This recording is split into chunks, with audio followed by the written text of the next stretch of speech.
Hello, everyone. My name is Janice Silva. Today, we are going to talk about nonverbal communication. I think we can all agree that good communication skills are critical skills for anyone wanting to advance in their professional careers. And even beyond that, good communication skills can also help us in our personal lives. Case in point, the other day, my husband and I were having a very serious conversation. And as he was being so animated telling me all about it, he suddenly pauses and he says, "Don't look at me like that." And it really took me aback because I wasn't doing anything. I was literally just sitting there and paying attention. So I asked him, "Don't look at you like what?" And perhaps it's how my face was contorted or my body language. It was sending him a message that I wasn't agreeing or I had some opinions that I'm itching to tell him. In this discussion, we will dig a little deeper and explore what message we communicate beyond the words that we say. But first, let's go back to our perception of what communication is. Typically, when someone says communication, we almost always believe that they're referring to our words and sentences, nouns, verbs, all those other typical things we can write down. But in reality, human communication is so much more complex and deeper than that. It includes the variations in our tone, our emphasis for every word that gives it different meanings. It includes other signals we send out, such as our facial expressions, eye contact or the lack of eye contact, and even hand gestures.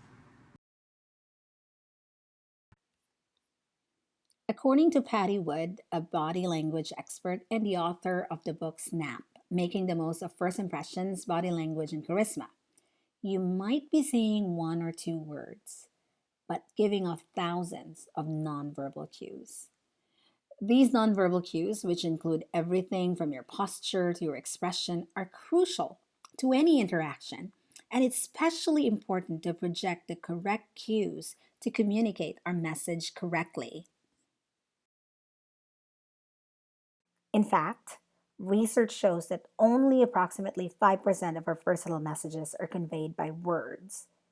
The next 20% is by the tone of our voice, and the rest of the 75% is by facial expressions and body language. This means 95% of our communication is conveyed non verbally. So this brings us to the question, what exactly are considered nonverbal communication? The most common thing we hear is the tone of the voice, facial expressions, and we observe that in interactions. Say, for example, a friend comes back from a vacation and they say, "You had a great time at the beach." Well, we're not entirely convinced because their voice is flat and their face lacks the emotion or the excitement. So, this is telling us that our nonverbal communication, if not aligned with our spoken words, then it makes our message mixed or muddled. It will not resonate at all. Our message will literally be lost in translation. And nonverbal communication involves many different channels that convey meaning beyond what's being said. We've grouped this into the seven types of nonverbal communication. The first one is called kinesics, and this is our body movements, which includes our facial expressions, eye contact. Our bodies communicate messages in several ways. A good example, and shown in this picture, is our posture. The way we sit at our desk when we're working sends the message to our boss and our coworkers about our state of mind for the day. Are we fully present? Are we slumped forward because we're tired? Good communicators are sensitive to these small cues and they tailor their behavior accordingly. And the awareness of these subtle messages can make the difference between success and failure in a variety of business settings, like in interviews, presentations, group meetings, and one on one interactions. The next one is called vocalics, and that's literally our vocals, our voice, how loud we speak, how fast we speak, the pitch, the timbre. We probably share the same experience on how the voice communicates in a way that have very little to do with the actual words that the speaker is really saying. For instance, to illustrate, when we overhear two people arguing, even though we couldn't make out the actual words they're saying to each other, their emotions and the fact that they're arguing will be apparent from the sound of their voice. This is similar when we overhear people talking in a different language, yet we don't understand them, yet the speaker's feelings, if they're excited, they're delighted, they're exhausted, they're bored, or they're grieving, this will be conveyed by their voices. I'd like to point out in this slide the female figure in the middle. She has a phone pressed to her ear and she's saying, "How may I help you?" How do you think she sounds on the other end of the line? Her left arm is already holding her purse and her right arm is already inside her jacket. I can only imagine that her tone, her voice would sound really rushed trying to get off the phone so she could leave the office. The next one is physical environment, and this includes artifacts, the objects that compose it. The physical environment in which we operate also suggests how we feel and it shapes how we communicate. In this picture, this gentleman, I keep picking on him. He has a messy desk. There's stack of papers. There's clutter. It sends a signal of disorganization, or maybe they're just simply swamped with work. In many organizations, for example, as another way to look at physical environment as nonverbal communication, is an employee's status may be measured whether his or her office is next to the boss or if it's in a dark alcove. An office with a window or an office in a corner often indicates higher status than an inside office with no window. The next one is proxemics, and this is the proximity or the personal space. The distance we put between ourselves and others also reflects feelings and attitudes, and thus it affects communication. So, depending on how close they are, we could assume if it's an intimate conversation, is it a casual discussion, is it social, or if it's a public discussion. And very closely related to that is the haptics or touch. That includes handshakes, holding hands, kissing on the cheeks versus the lips and the hand. Those three have very different meanings. We could give a backslap, a high five when we're agreeing on something or we achieve something together, or when a boss gives somebody a pat on the back for a job well done. Then we have chronemics or time. The way we use time provides a number of silent messages.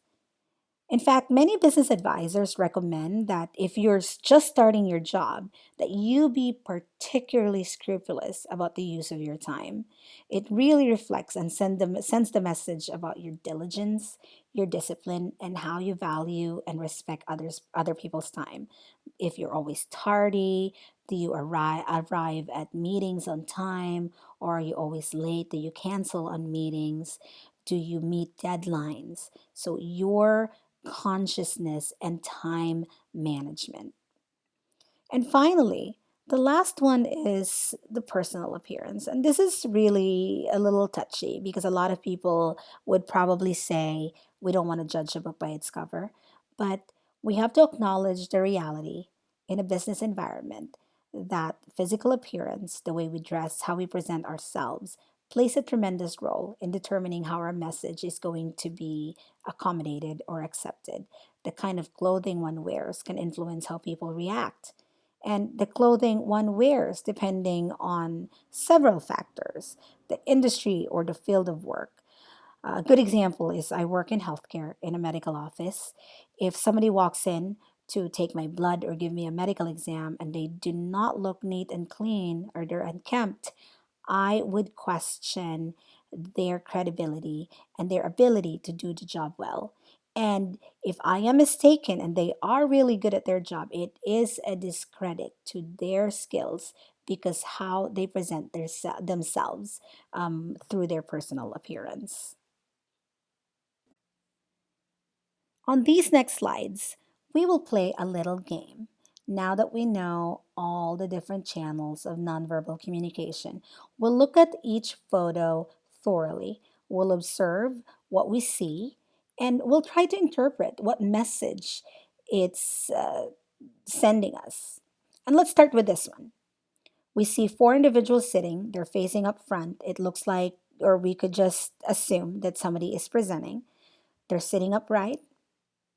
Some of them are taking down notes.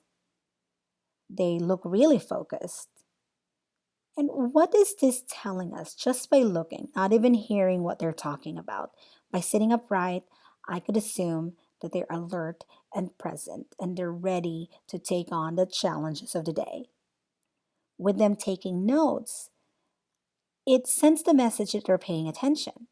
It demonstrates that they are engaged and they care about what the other person is saying because they're really jotting down the words or some keywords that is being discussed. And they also look really focused, and that suggests that they're interested. Perhaps the topic is being delivered in a very engaging way, or it is relevant to them. On this photo, when I first looked at it, I was wondering, are they giving each other a peace sign? Then I observed on the counter that there's Chinese letterings, or I think it's Chinese. So we would assume that it's a foreign country. So they're doing hand gestures for them to understand each other. And it's saying that he wants two of something. And I wonder, do you think they understand each other? You know what? I think they do. I could see that they're having eye contact. She's mimicking his gestures, saying that it's two, to say that she comprehends and she's reaffirming that he wants two of the goodies that he wants to buy. And I'm saying that he wants to buy them because his right hand is already gesturing towards his pocket, which is a universal language of, yes, I'm pulling my wallet to pay. Now, this next picture is really funny. It's a bit extreme, but I think for the sake of discussion, it delivers the message. We see some people sleeping or yawning, and the rest who are still awake are looking extremely bored. Now, what does it tell us? Number one, that they're not interested. And if the speaker in blue, right in front, would just turn around away from the screen, he will notice that the audience are no longer interested and that they're not engaged. Now, let's move on to the next picture. We see the male person on the right holding his head. What else? The female on the left has some hand gestures. And we see a closed laptop in between them. Now, what does this tell us? By holding his head, maybe he has a headache or he's worried or not happy. And because he's worried or not happy, she's explaining or justifying it. And based on the closed laptop, if I'm walking by and I see this exchange without even hearing what they're saying, I would conclude, oh my gosh, that meeting did not end well. Now let's go to the last. And finally, this is our last photo. In this picture, we see that the gentleman in the middle has very unkempt hair. And the people behind him are covering their noses to signal that he might have some body odor. And he's coming to work with disheveled clothing. His tie is askew, his clothes are not ironed. And what is this telling us? He could be the best worker, but just by looking at him that way, we would presume that he is unprofessional or that he does not care.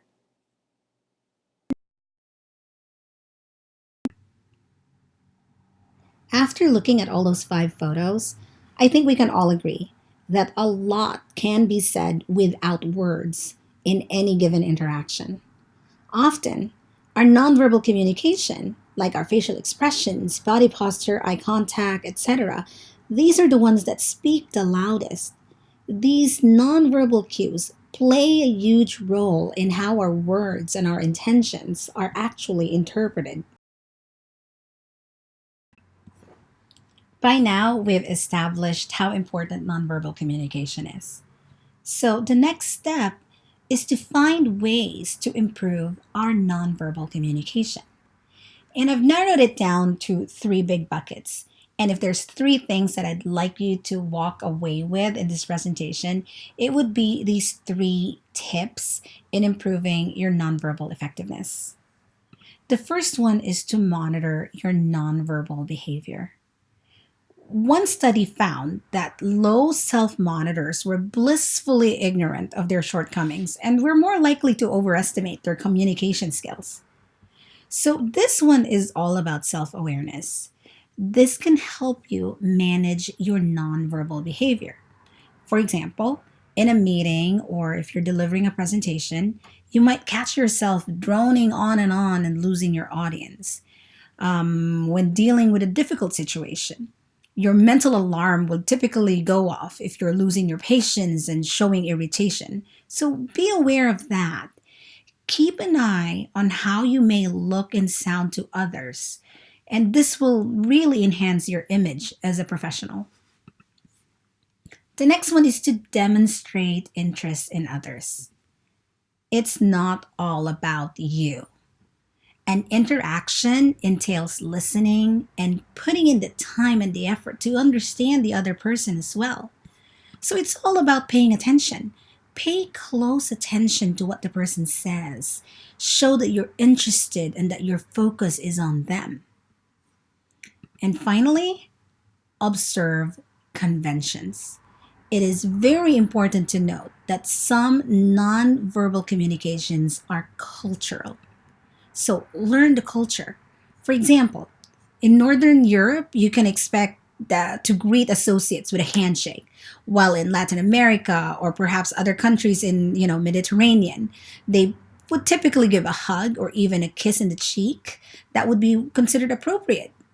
Likewise, a non observant Western woman traveling in an Islamic country probably would dress more conservatively and be more likely to wear a head covering than she would be at home. Some nonverbal conventions are just as strong within certain fields of organizations.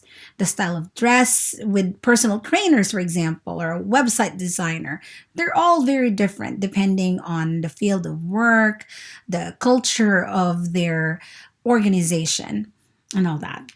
So, again, three things that I really want you to walk away with to improve your nonverbal effectiveness is self-awareness. Be aware of yourself, your own mannerisms, and how your actions may be misinterpreted. Number two is to pay attention. Focus on the other person you interact with. And finally, number three, be aware of your environment and the culture.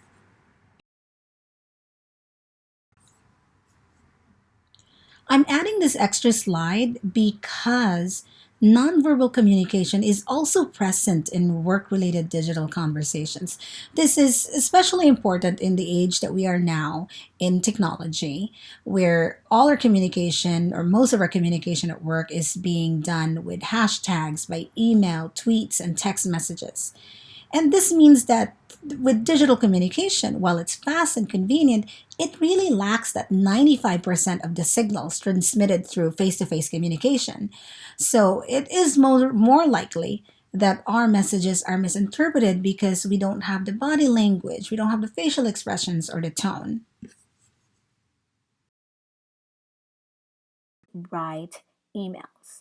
And I'm actually inserting this in this discussion because in the business environment, we use emails all too much.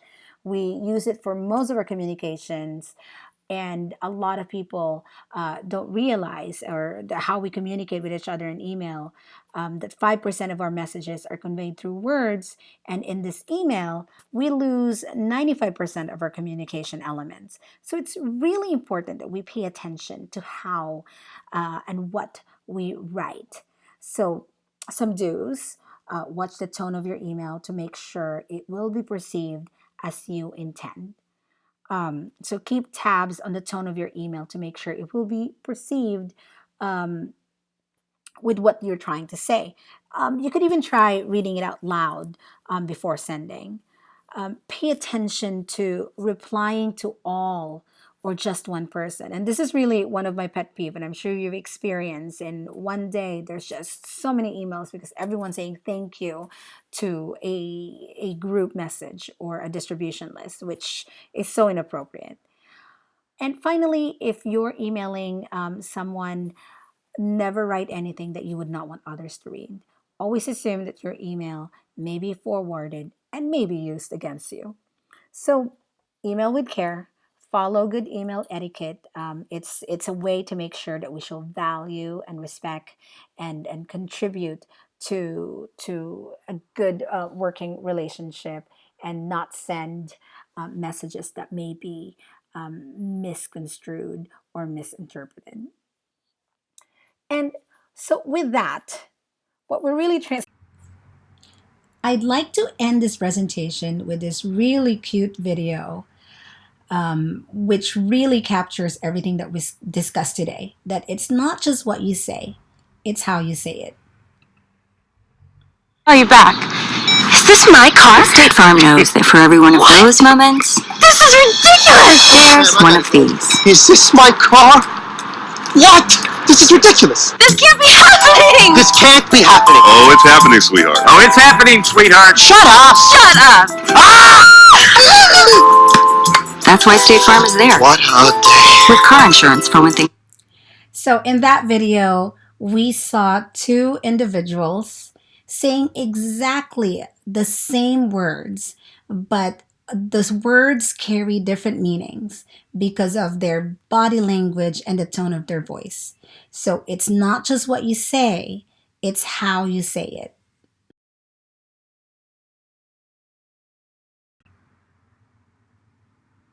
Thank you so much for your time, and I hope you learned something from our discussion today. And my hope is that you set yourself up for success by using nonverbal communication to your advantage, by using your nonverbal tools mindfully and deliberately to reinforce your message. This would lift the value of your communication and your value as a leader. Thank you again, and have a good one.